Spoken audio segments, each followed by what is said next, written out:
Hello and welcome to Austin Anderson Sports Talk, where today we start in the NCAA tournament, where in one of the most unpredictable matchups of all time, number 7 seed UConn defeated the freshmen of Kentucky and number 8 seed, led by John Calipari. The 7 versus 8 combined seeds was the highest matchup in NCAA tournament championship game history.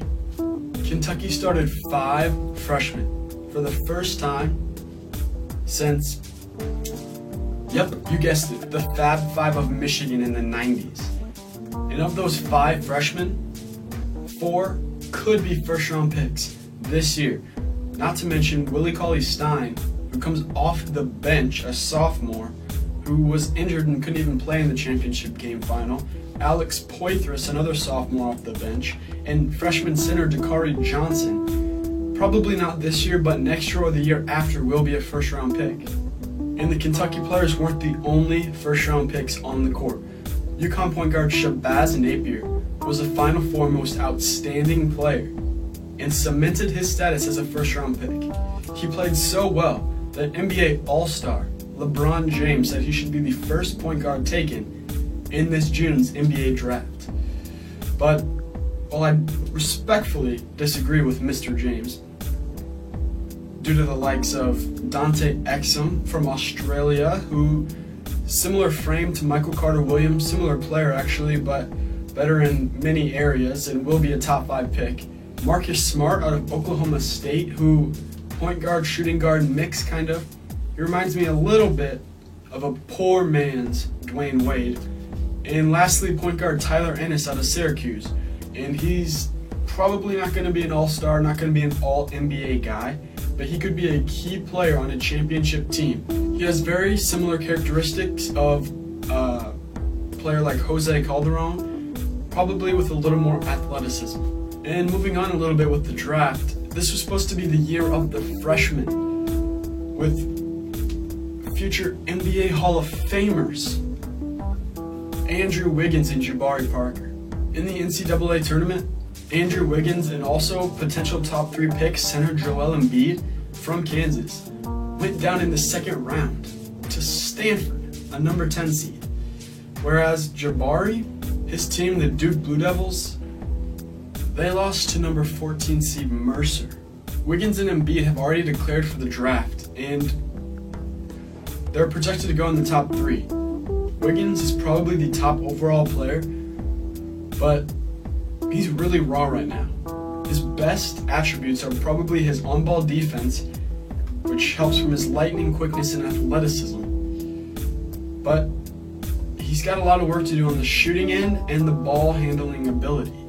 And Jabari Parker, he's probably the most NBA-ready player in the draft, not just freshman, but any player. His ability to play either forward position, the 3 small forward or the 4 power forward, is key in what I love about Jabari Parker. He's not an elite defender like Wiggins, but he can play some defense. He's a good ball handler and a really good shooter. And with his ability to slide over to the 4, I believe he resembles a Kevin Love type player, more like a Kevin Love type ceiling, an all-star, but he needs another piece or 2 around him to make a championship run. And lastly, Joel Embiid, who is good on offense and defense, but he is raw. But with proper coaching, he also has a very, very high ceiling that approaches the same rarefied air as Andrew Wiggins. And let's talk about next year, the 2014-2015 season. And who's going to start the season at number 1? Well, I think it'll be Wisconsin. They only lose 1 player, Ben Bruss, but return future first-round picks, Frank Kaminsky and Sam Decker. Not to mention the seniors that will be returning, including Trayvon Jackson. This team went to the Final Four this year, with only losing 1 player. Expect them back in 2015.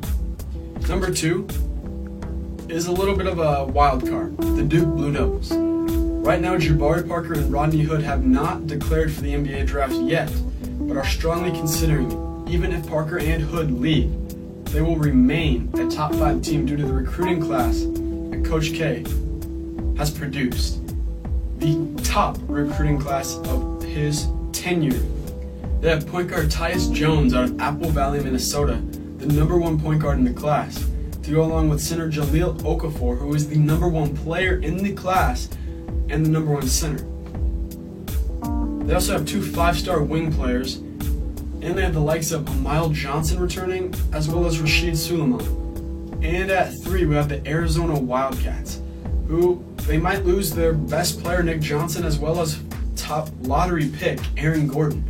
But with Stanley Johnson, the top small forward, coming in to Tucson, Sean Miller will have this team in the top 5 again and aiming for another Final Four appearance. All right, that's it for this week's show. We appreciate you watching. We appreciate you tuning in and checking out that amazing NCAA tournament run and a great college basketball season. We're excited for next year, and we'll see you there.